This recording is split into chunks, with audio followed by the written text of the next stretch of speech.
Nasampula ng usa ka basketball board og ring sa Davao City human kini gisunog human gi-report nga doon naghihapoy mga nagadulag basketball taliwala sa pagpatuman sa enhanced community quarantine. Anang report ni Argil Relator. Sukad gipatuman ang ECQ sa Davao City. Wala na kuno yung mga batanong nagadula og basketball sa single board ring sa South Point Subdivision, Barangay Catalunan Grande, Davao City. Apan, Na ay nagadula gyud drag basketball permente. Naato sila mag-ama. Pero dili na ako familiar ang naong pero dili residente. residente diri. Pero permente sila nagadula diha. Kadahapon.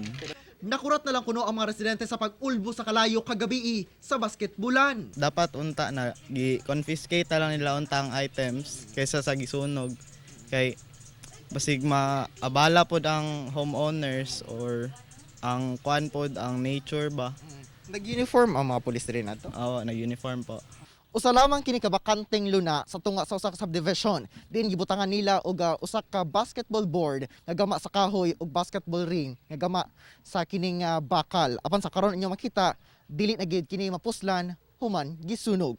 Sumala sa Homeowners Association President nga midumili na nga moatubang sa kamera. Martes sa buntag, unang giadtuan sa kapulisan ang lugar ug nauyunan tali opisyal sa Homeowners Association nga tanggalo na ang maong basketball board ug ring. Apan banda alas 8 sa gabi, nakadawat na lang kuno og report ang Association President nga gisunog di ay kini ug naabdan sa lugar ang maong mga pulis nga wala kuno nakig-coordinate.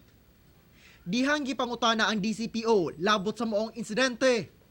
Kung naamay mga ginahimo ang kapulisan in line sa implementation nato sa ato ang mga executive order, isa lang ang tumuog tinguhaan ni.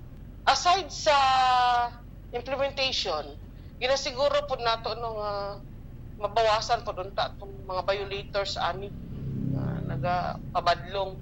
Kinihuman nakadawat og sumbo ang DCPO nga padayon kunong dunay nagadula sa maong basketballan. Mag-adto sila sa Talamo Police Station aron magpasaka sila og complaint or halimbawa kung dili sila makaadto, pwede man po nila ipadayag sa mga hotline numbers nato, sa to ang mga Facebook account, uban pang pamaagi ang ilahang mulo no, ang ilang reklamo kung paminaw nila na abuso ang ilahang katungod.